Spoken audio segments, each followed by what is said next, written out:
Hello student. आज के इस लेक्चर में आप सभी का स्वागत है। आज हम लोग एडीओ के सिलेबस के बारे में बात करेंगे। ठीक है।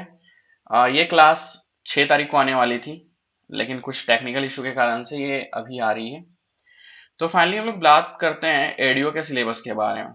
एडीओ के सिलेबस में क्या पढ़ना है, क्या क्राइटेरिया है, कैसे पढ़ना है, कौन सी बुक्स पढ़नी है, इन सब पे बात करते हैं।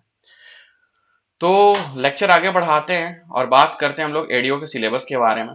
सबसे पहले एडीओ के जो सिलेबस है उसमें 5 चीजें पढ़नी है, जिसमें से एक है पंचायती राज। यहाँ पे शो हो रहा होगा, एक पंचायती राज है।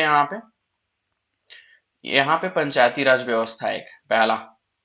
दूसरा यहाँ पे शो हो रहा है आपको ग्रामीण विकास। दूसरा है ग्रामीण विकास। तीसरा तीसरा यहाँ पे आपको शो हो रहा है आजीविका। तीसरा शो हो रहा है यहाँ पे आजीविका।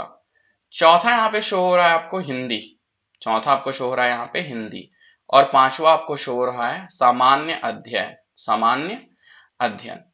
तो कुल मिलाकर मेरे कहने का मतलब ये है कि आपको 5 टॉपिक पढ़ने हैं। कौन कौन से? आपको क्या कौन कौन से पढ़ने हैं? पंचायती राज व्यवस्था पढ़नी है, आजीविका पढ़ना है, ग्रामीण विकास पढ़ना है, हिंदी पढ़ना है और सामान्य अध्ययन पढ़ना है।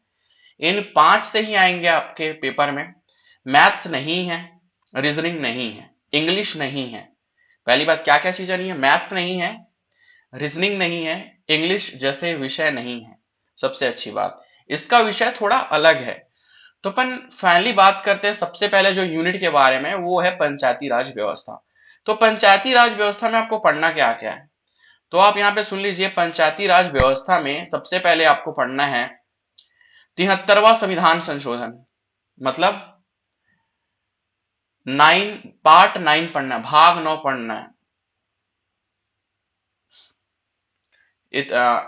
संविधान का भाग 9 पढ़ना है, जिसमें दिया गया 73वां संविधान संशोधन, डिटेल में इसके बारे में। उसके बाद छत्तीसगढ़ 73वें संविधान संशोधन में क्या दिया गया भाई? पंचायती राज कैसे आई, कौन सी, यहाँ इसके अंदर क्या क्या पढ़ना है? इसके अंदर समिति पढ़नी है, कौन सी समिति के रिकमेंडेशन से आई, कौन कौन सी समितियां थी, इससे एक क्वेश्चन बन सकता है। दूसरा, 73वां संविधान संशोधन के क्या क्या सिफारिशें थी, प्रपोजल था, क्या क्या बताया गया 73वां संविधान संशोधन में, ये चीज पढ़ना है। पहला क्या पढ़ना है? समिति। 73वां संविधान संशोधन क्या बोलता है? समिति में एक आया था, इसी के अंदर आता है पेसा एक्ट। पेसा एक्ट क्या है? अनुसूचित जाति जनजाति के लोगों के लिए पेसा एक्ट आया था 1996 में। इनके बारे में पढ़ना है। प्लस आपको पढ़ना है ग्राम सभा। आपको पढ़ना है 243 ए से लेके 243 ओ तक के आर्टिकल पढ़ने। ग्राम सभा क्या है, ग्राम सभा की संरचना क्या है, इन सब के बारे में आपको पढ़ना है। तो 73वें संविधान संशोधन में आपको 73वें संविधान संशोधन के बारे में क्या क्या चीजें थी वो बताना है। 73वें संविधान संशोधन में ही 11वीं अनुसूची डाली गई है। 11वीं अनुसूची में कितने विषय हैं, कौन कौन की समिति बनी थी, कौन सी समिति की सिफारिश मानी गई, कौन सी समिति की सिफारिश नहीं मानी गई, इन सब के बारे में यहाँ पे डिटेल में पढ़ना है। अननेसेसरी चीजों के लिए नहीं भागना है। साथ ही साथ एक और है कि भारत में अलग अलग ग्राम पंचायत है। पंचायत आपको सब पता है कि पंचायती राज में पंचायतों को लगभग लगभग सभी राज्यों ने 3 स्तरीय स्तरों पे लागू किया है। तो 3 स्तरीय स्तरों पे कहां कहां पे क्या क्या, जैसे छत्तीसगढ़ में जनपद पंचायत, जनपद पंचायत बोला जाता है। गुजरात में क्या बोला जाता है? गुजरात में तालुका पंचायत बोला जाता है। तो ये कुछ कुछ चीजें आपको याद करनी है। दूसरा आपका पोर्शन है छत्तीसगढ़ पंचायती राज अधिनियम 1993। ये आपको पढ़ना है। क्या पढ़ना है? छत्तीसगढ़ पंचायती राज अधिनियम पढ़ना है 1993। ये आपको पढ़ना है सबसे पहले। तो छत्तीसगढ़ पंचायती राज अधिनियम 1993 पढ़ना है। मैं अभी यूनिट 1 के बारे में बात कर रहा हूं कि एडीओ में पंचायती राज व्यवस्था हर यूनिट से टोटल 5 यूनिट है। 5 यूनिट से टोटल आपको 30-30 नंबर आएंगे, 30 क्वेश्चन आएंगे। 30 इससे, 30 आजीविका से, 30 हिंदी से, सबका वेटेज सेम है। 150 नंबर का क्वेश्चन होता है और 150 नंबर का क्वेश्चन बनाने में आपको 3 घंटे लगेंगे। इसकी पात्रता 21 वर्ष से 35 वर्ष तक है। एलिजिबिलिटी क्या है अभी इसकी? 21 वर्ष से 35 वर्ष तक है। और जो डोमिसाइल है, छत्तीसगढ़ के जो डोमिसाइल हैं, खासकर एसटी, एससी और ओबीसी और जनरल कैटेगरी वाले, उनको 40 वर्ष उनको 40 वर्ष तक का बेनिफिट मिलता है, मतलब 5 साल उनके लिए एक्सटेंड किया गया है 2019 में। तो छत्तीसगढ़ पंचायती राज 1993 ये बेयर एक्ट है जिसको पढ़ना है आपको। इसमें सारी चीजें भी नहीं पढ़ना है, जैसे इसमें पढ़ देना कि अविश्वास प्रस्ताव के लिए कौन सा धारा है, निलंबन के लिए कौन सी धारा है, ग्राम सभा के सम्मेलन के लिए कौन सी धारा है, परिभाषा किसमें है, छत्तीसगढ़ में कहां तक लागू है, अविश्वास प्रस्ताव कैसे लाया जाता है, कौन से आर्टिकल में, निलंबन कैसे होता है, सरपंच, उप सरपंच और तुम्हारे उपाध्यक्ष, अध्यक्ष जनपद पंचायत के हो चाहे जिला पंचायत के हो, ये अपना त्याग पत्र किसको देते, तो इसके लिए कौन सी धारा है। तो ऐसे कम से कम टोटल धारा है छत्तीसगढ़ में 1 से लेके 129 तक।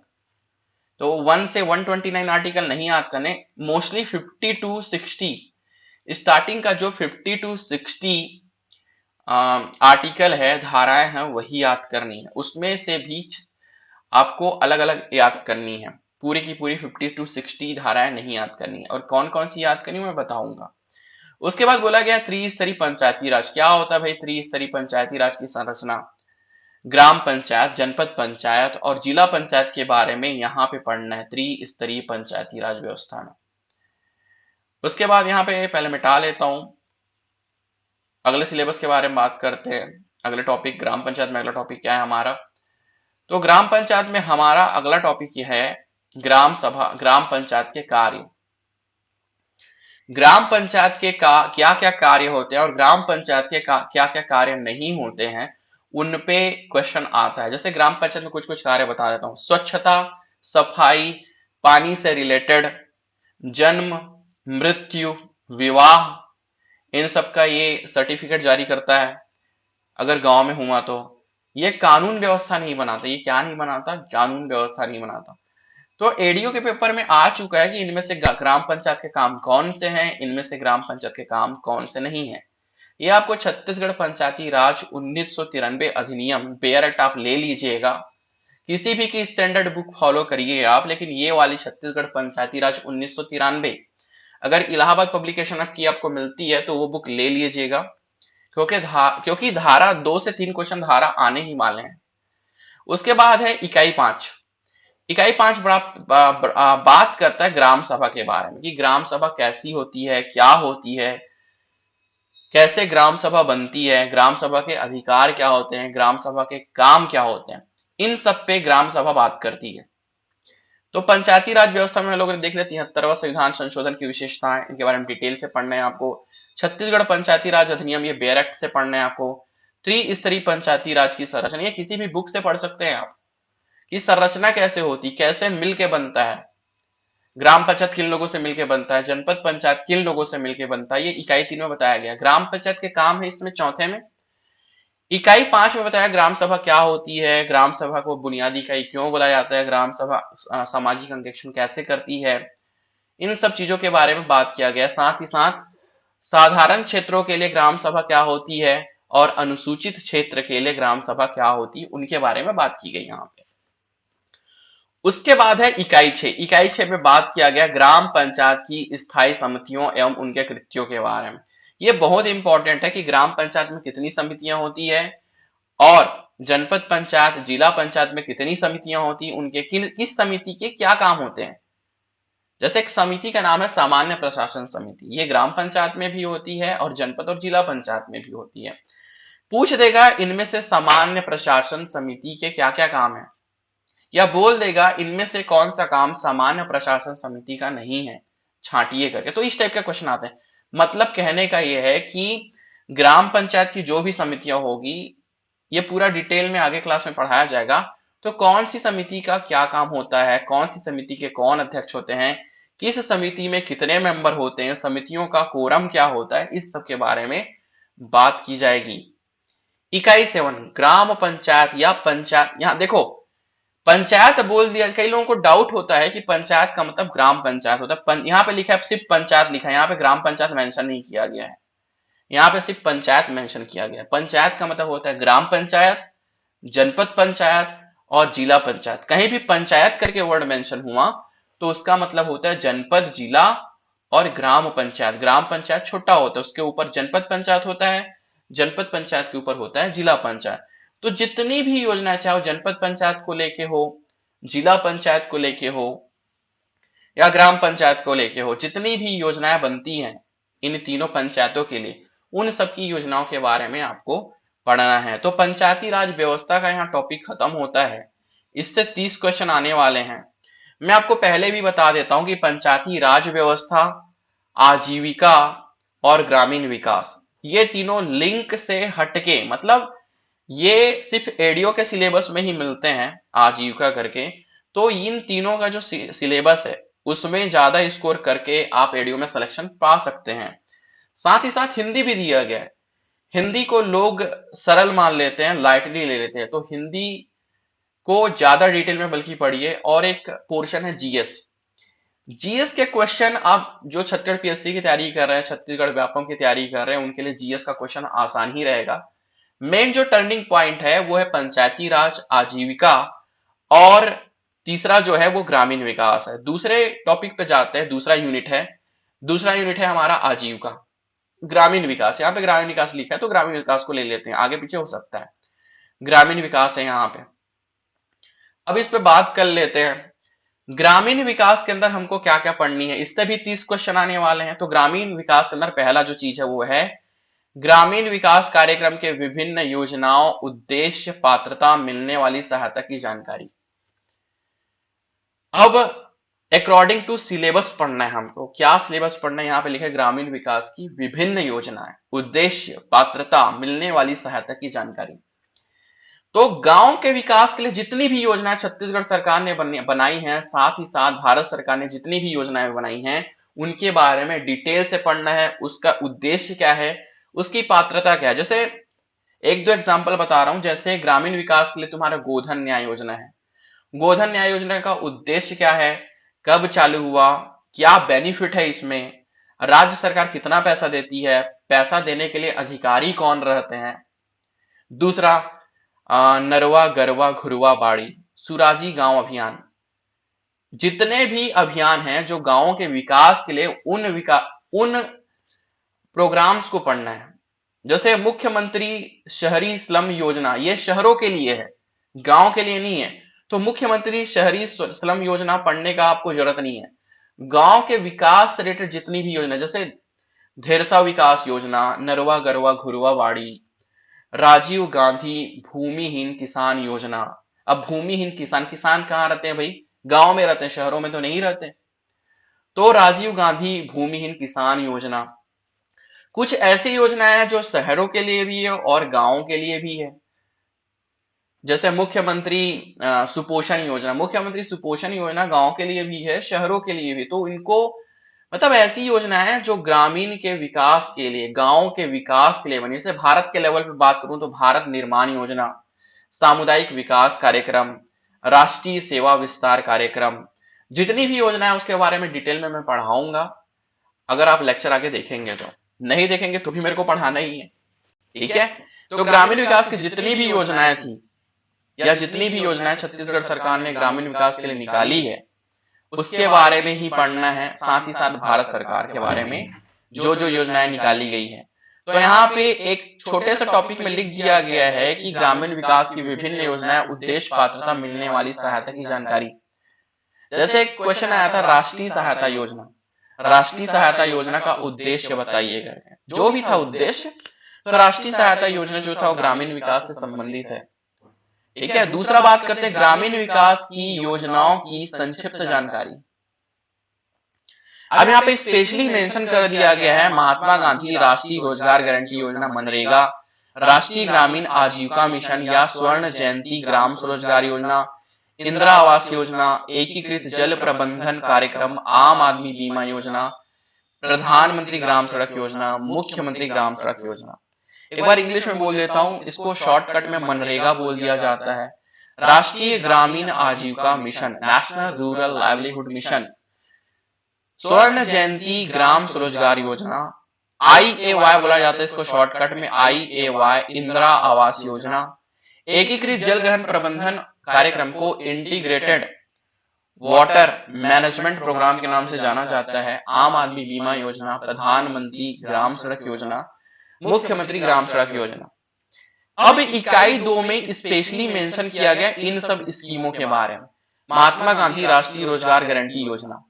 तो महात्मा गांधी राष्ट्रीय रोजगार गारंटी एक योजना नहीं है, ये एक्चुअल में ये अधिनियम है। क्या ये अधिनियम है? It is act.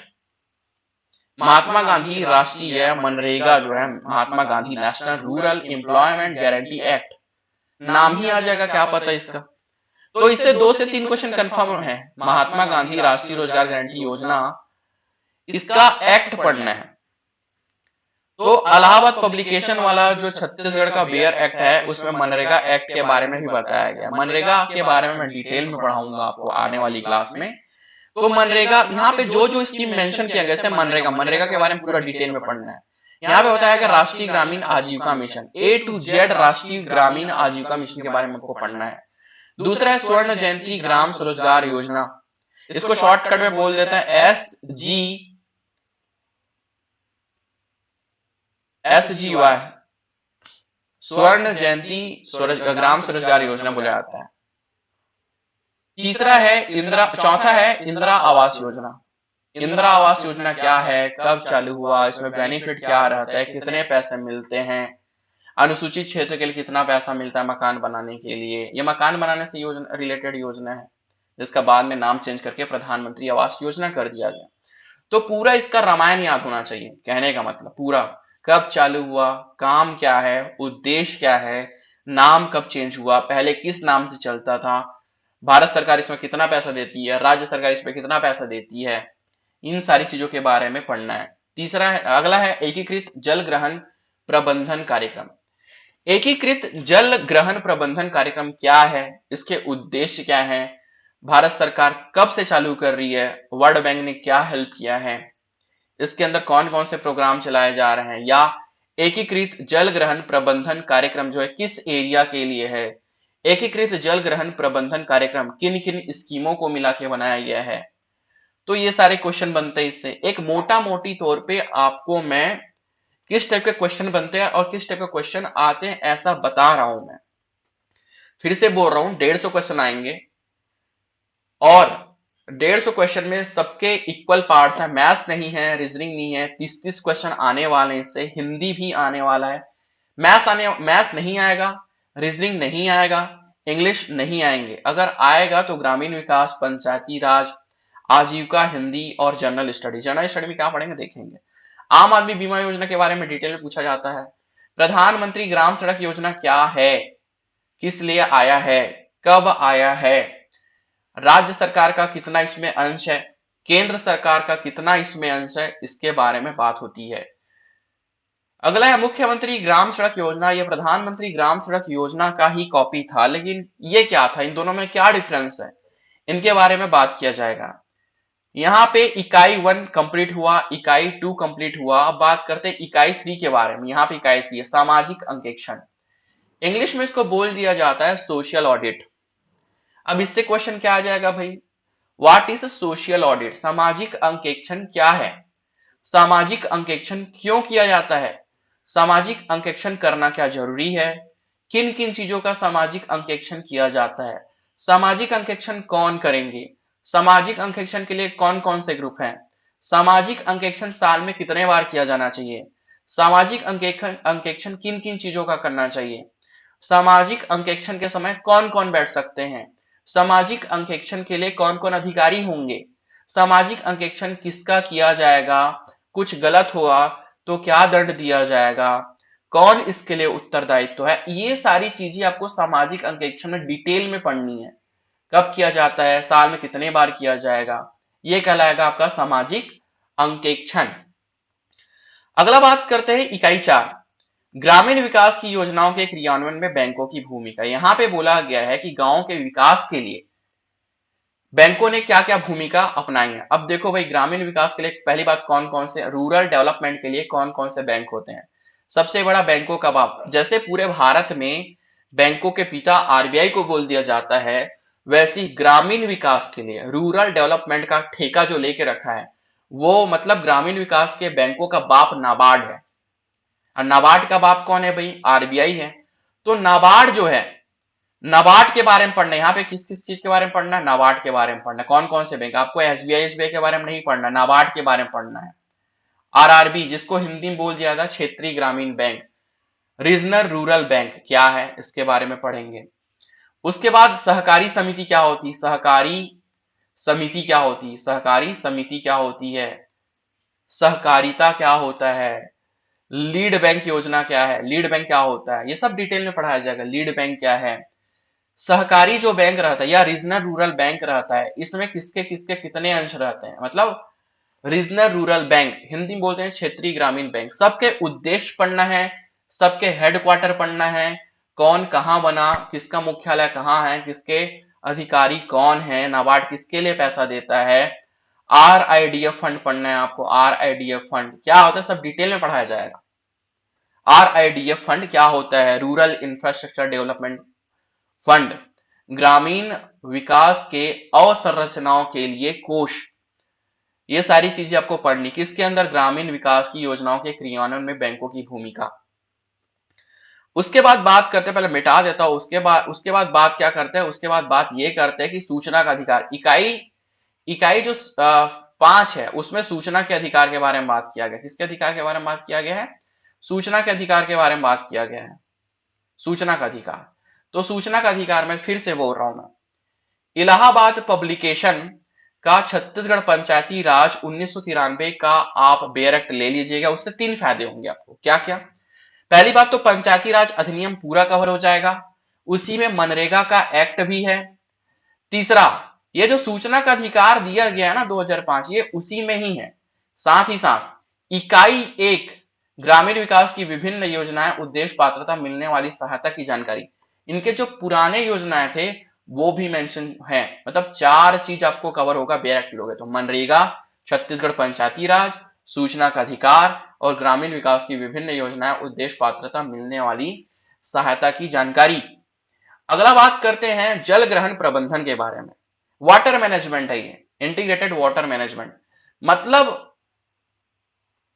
पानी का कैसे प्रबंधन करना चाहिए, सूखे क्षेत्रों में पानी के प्रबंधन के लिए सरकार ने कौन कौन सी स्कीम लाई है, किस समिति के कहने पे जल ग्रहण प्रबंधन कार्यक्रम चला, इसके उद्देश्य क्या क्या हैं, कौन कौन सी योजनाओं को मिला के बनाया गया है, इन सब के बारे में बात की गई है। तो हमारे 2 यूनिट खत्म होते हैं यहाँ पे। एक है पंचायती राज व्यवस्था, दूसरा है ग्रामीण विकास।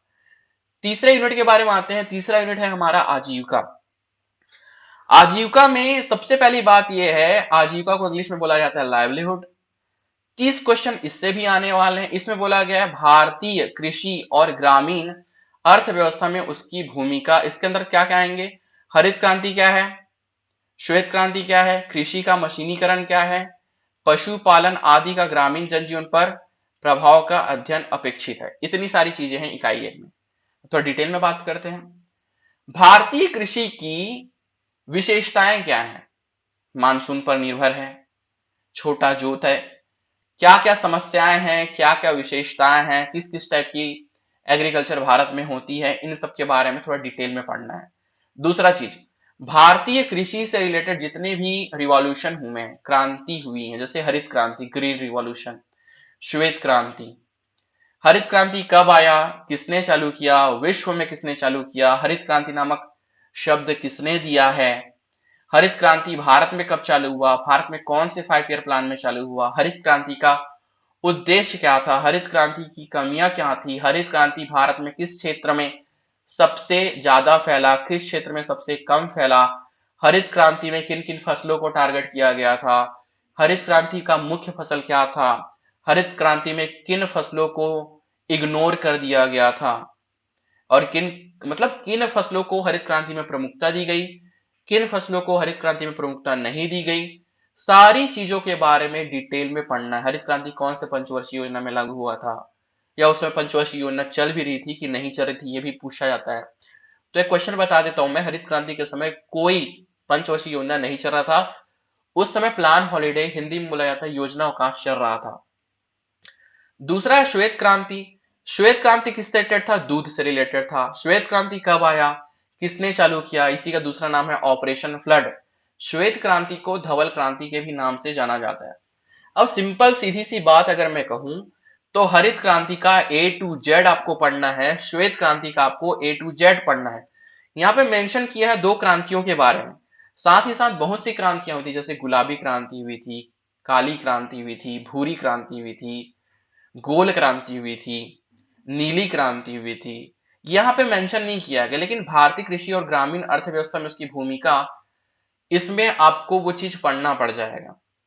साथ ही साथ यहाँ पे अगला है कृषि का मशीनीकरण। कृषि का मशीनीकरण मतलब यह है मशीनों का यूज। कृषि का मशीनीकरण जो योजना है 2013-14 से स्टार्ट किया गया, सबमिशन स्कीम जो है। तो यहाँ पे सिंपल सी बात है, खेतों में खेती किसानी में ट्रैक्टर, थ्रेशर, हार्वेस्टर, इन सब का जो यूज हो रहा है उससे क्या क्या फायदे होते हैं, क्या क्या नुकसान होते हैं, भारत में कितना सक्सेसफुल है कृषि का मशीनीकरण, इन सब के बारे में यहाँ पे बात की गई, कृषि के मशीनीकरण के बारे में।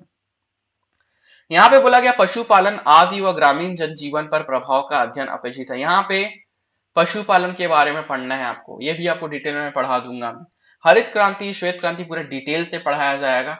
और आपका कोर्स अभी, आपका एक चीज और भी यहाँ पे मेंशन कर रहा हूँ, आपका अभी तक एग्जाम का नोटिफिकेशन नहीं आया है।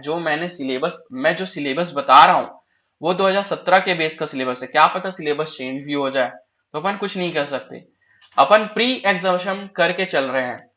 हमारा ऐसा है कि हो सकता है हमारा जो कोर्स है वो नोटिफिकेशन निकलने से पहले भी खत्म हो जाए, ये भी हो सकता है। क्या पता 15 दिन बाद नोटिफिकेशन आ जाए, या क्या पता 3 महीने लग जाए नोटिफिकेशन आने में। तो यहाँ पे मैं भी खुद प्रिडिक्ट नहीं कर सकता कि नोटिफिकेशन कब आएगा करके, लेकिन बोला जा रहा है कि अगस्त तक नोटिफिकेशन आ जाएगा करके। अगला जो यूनिट है हमारा वो है इकाई 2, आजीविका का है, राष्ट्रीय आजीविका मिशन। राष्ट्रीय आजीविका मिशन के अंदर हमको पूरा डिटेल में पढ़ना। देखो, राष्ट्रीय आजीविका mission national rural livelihood mission ही है। छत्तीसगढ़ में इसको बिहान के नाम से रेगुलेट किया गया, लागू किया गया है।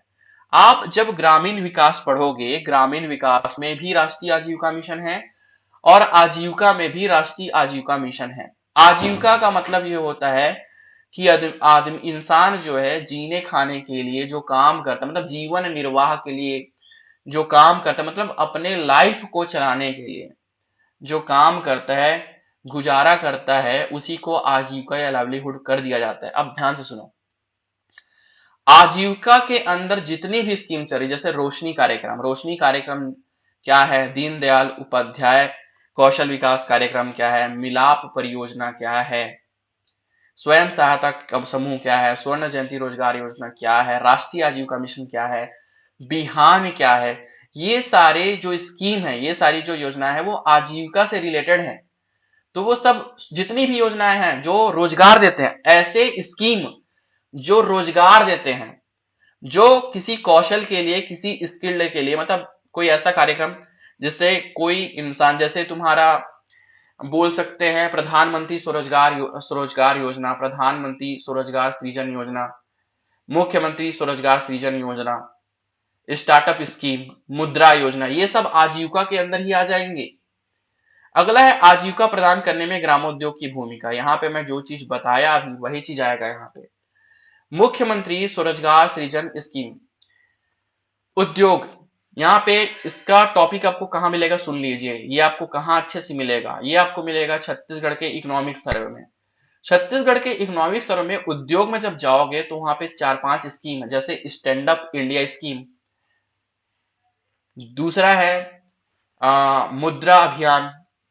मुद्रा स्कीम क्या है, micro unit development refinance agency क्या है ये, प्रधानमंत्री युवा स्वरोजगार सृजन योजना क्या है, मुख्यमंत्री युवा स्वरोजगार सृजन योजना क्या है। ये सारी चीजें जो है ये आजीविका प्रदान करने में ग्रामोद्योग की भूमिका है। ये सारी चीजें आपको पढ़नी है उसमें, ग्रामोद्योग, रेशम उद्योग, इन सब के बारे में थोड़ा डिटेल में पढ़ना है। ये सब आपको इकोनॉमिक सर्विस से मिल जाएगा। अगला है संस्थागत विकास स्व सहायता समूह, स्व सहायता समूह के प्रकार गठन की प्रक्रिया। हिंदी में बोलते हैं इंग्लिश में बोलते हैं SHG, सेल्फ हेल्प ग्रुप, स्वयं सहायता समूह।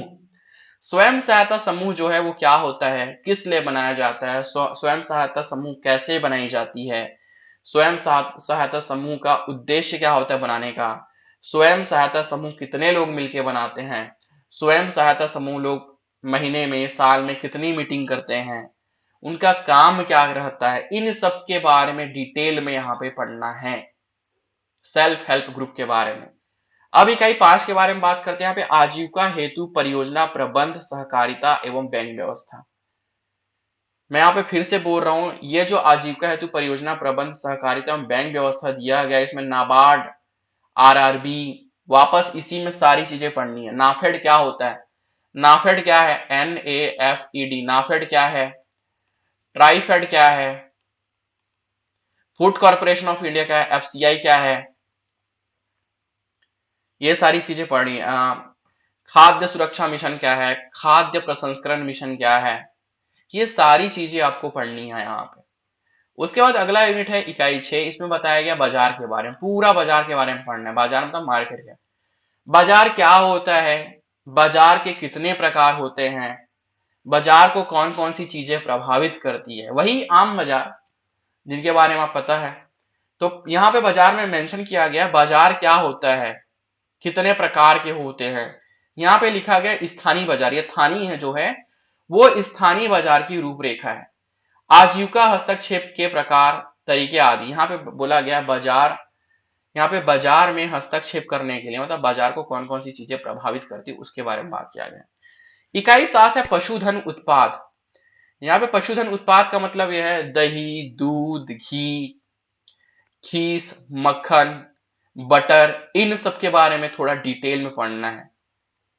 इन सब के बारे में थोड़ा डिटेल में पढ़ना है कि दूध में क्या क्या चीजें होती है, दूध से क्या बनती है, गाय के दूध में प्रोटीन कितना रहता है, भैंस के दूध में प्रोटीन कितना रहता है, दूध का कलर किस कारण से पीला रहता है, दूध में कौन सी प्रोटीन पाई जाती है, दूध में कौन सी प्रोटीन नहीं पाई जाती, दूध में कौन सा विटामिन पाया जाता है, इन सब के चीजों के बारे में थोड़ा डिटेल में। दूध, दही, घी, मठा, मक्खन, खीस, खीस को हम लोग छत्तीसगढ़ी भाषा में बोल देते हैं खुजरी दूध, उसके बारे में यहाँ पे डिटेल में पढ़ना है। तो यहाँ पे हमारा 3 यूनिट खत्म होता है। पहला पंचायती राज, 30 क्वेश्चन वहां से आएंगे, आजीविका से 30 क्वेश्चन आएंगे, ग्रामीण विकास से 30 क्वेश्चन आएंगे। अगले स्लाइड की तरफ चलते हैं। अगले स्लाइड में सिंपल सा हिंदी, हिंदी से 30 क्वेश्चन आने वाले हैं, तो लोग इसको लाइटली समझते हैं, स्टूडेंट इसको लाइटली समझते हैं। हिंदी में, हिंदी धोखा दे सकता है, मैं आपको पहले ही बोल रहा हूं। हिंदी में बात कर लेते हैं इकाई के बारे में। वर्ण विचार, स्वर, व्यंजन, अक्षर, वर्तनी, लिंग, वचन, आदि, संधि, ये सब बताया गया पहले में। वर्ण विचार में आपका आएगा क, ख, ग, घ, इसके बारे में डिटेल में, कौन गले से आवाज निकलता है, कंठ, ताल, मूर्ध, दंत, ओष्ठ, ये सब आपने सुना होगा। तो वर्ण विचार में यही सारी चीजें पढ़नी है। संयुक्त व्यंजन क्या है, स्पर्श व्यंजन क्या होता है, ये सारी चीजें पढ़नी। उसके बाद स्वर क्या होता है, व्यंजन क्या होता है, उसके बाद लिंग पढ़ना है। लिंग मतलब पुल्लिंग और स्त्रीलिंग, वचन, एक वचन, बहुवचन, संधि में क्या पढ़ना भैया, स्वर संधि क्या होता है, व्यंजन संधि क्या होता है, विसर्ग संधि क्या होता है, इसके एग्जाम्पल, ठीक है। जैसे पय धन द, पयोद, ये किस में आएगा, विसर्ग संधि में आएगा। पय धन द दे दिया जाएगा आपको और पूछेगा इनमें से कौन सी संधि है, तो आएगा विसर्ग संधि।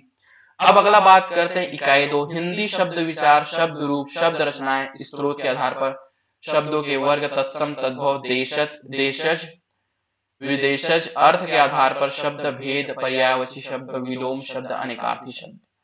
सबसे इंपॉर्टेंट है तत्सम तद्भव। तत्सम तद्भव बहुत आता है। देशज, देशज, विदेशज करके शब्द आते हैं।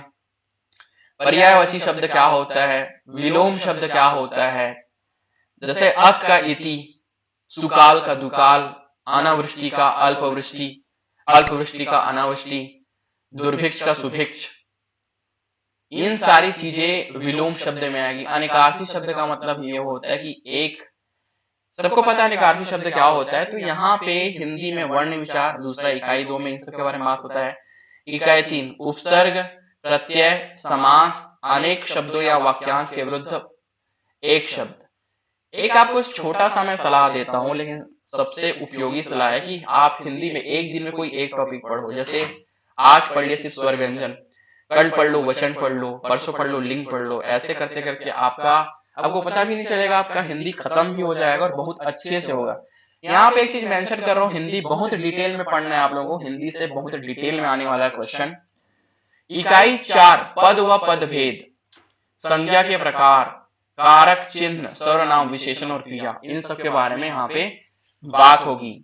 अगला जो यूनिट है वो है इकाई 5 वाक्य। वाक्य कितने प्रकार के होते हैं? सकर्मक वाक्य, सॉरी संयुक्त वाक्य, सरल वाक्य, मिश्रित वाक्य, इस टाइप के वाक्य क्या होता है, वाक्य के भेद यहाँ पे लिखा हुआ है, वहां पे वही है। पदक्रम क्या होता है, इन सब के बारे में आपको डिटेल से जानना है। इससे भी 30 क्वेश्चन आ रहे हैं, 30 नंबर इससे भी आने वाला है। उसके बाद इकाई 6 मुहावरा और लोकोक्ति और अपठित गद्यांश भी। ध्यान से सुनिए, अपठित गद्यांश भी है, क्या पता 5 क्वेश्चन आ जाए, क्या पता 2 क्वेश्चन आ जाए, क्या पता 3 क्वेश्चन आ जाए। अपठित गद्यांश आने वाला है। तो हिंदी का यहाँ पे सिलेबस खत्म होता है, हिंदी से ये चीजें आने वाली हैं। उसके बाद अगला जो यूनिट है वो है सामान्य अध्ययन, इससे भी 30 क्वेश्चन आने वाले। अब इसमें क्या चीज आने वाले सुनो ध्यान से। पहले लिखा गया है राष्ट्रीय तथा अंतरराष्ट्रीय महत्व की घटनाएं, नेशनल एंड इंटरनेशनल जो करिकुलम चल रहा है, जो घटनाएं चल रही, मतलब इसमें कुल मिला के करंट अफेयर पढ़ना है।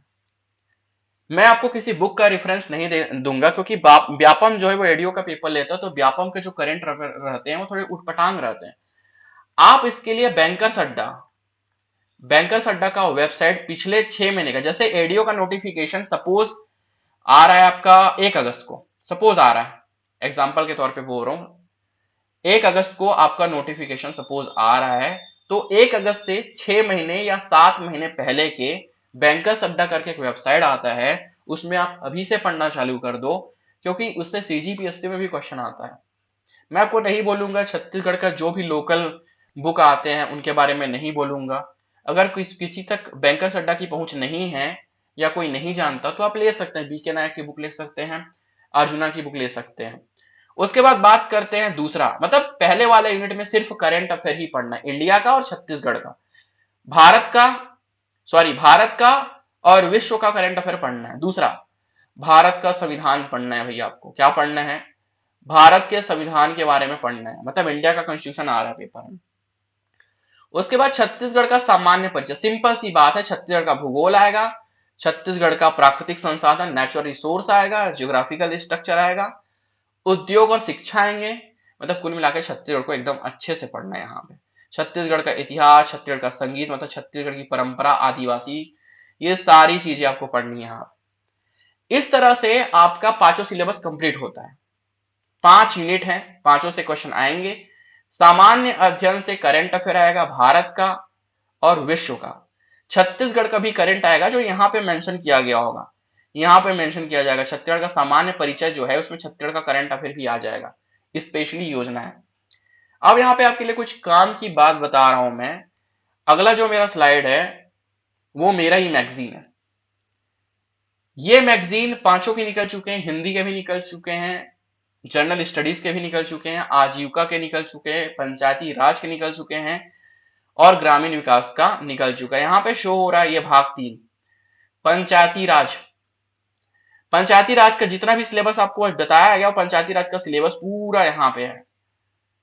ये जो मैगजीन है 32 पेज की है, मार्केट में आपको 50-55 रुपए मिल जाएगी ये, और मार्केट में ये अभी सुरेश बुक डिपो में ही अवेलेबल है, ये मेरी ही बुक डिपो है, यहाँ पे अवेलेबल है।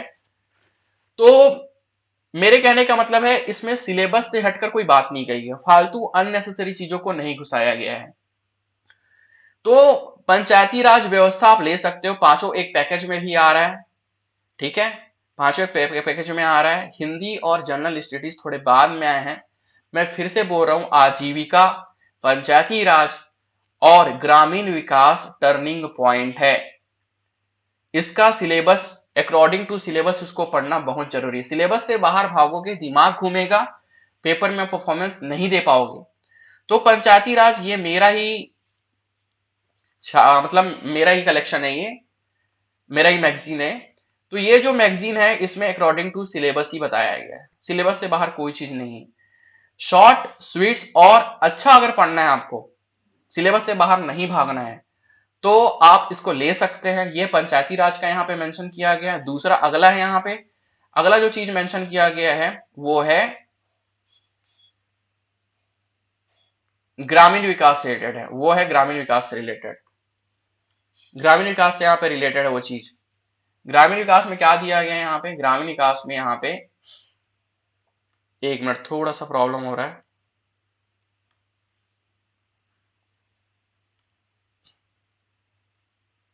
दूसरा है हमारा आजीविका। दूसरा है हमारा आजीविका। आजीविका में भी यहाँ पे देखो आजीविका भाग 2 लिखा हुआ है। आजीविका इसका सिलेबस यहाँ पे मेंशन किया गया जो आपको बताया गया पूरा। और इसी का डिटेल में 32 पेज का है। 32 पेज में आपको क्या क्या मिलेगा, पूरा यहाँ पे सिलेबस है, सिलेबस कवर किया गया। साथ ही साथ कम से कम आपको 100 क्वेश्चन मिलेंगे, 100 ऑब्जेक्टिव क्वेश्चन मिलेंगे। एक दूसरी बात ये बताने वाला हूं मैं कि आपको थ्योरी पढ़ाया जाएगा, फिर कम से कम आपको एडीओ के 1500 क्वेश्चन यूट्यूब की क्लास में आपको अवेलेबल कराया जाएगा। 1500 क्वेश्चन आपको प्रैक्टिस कराया जाएगा।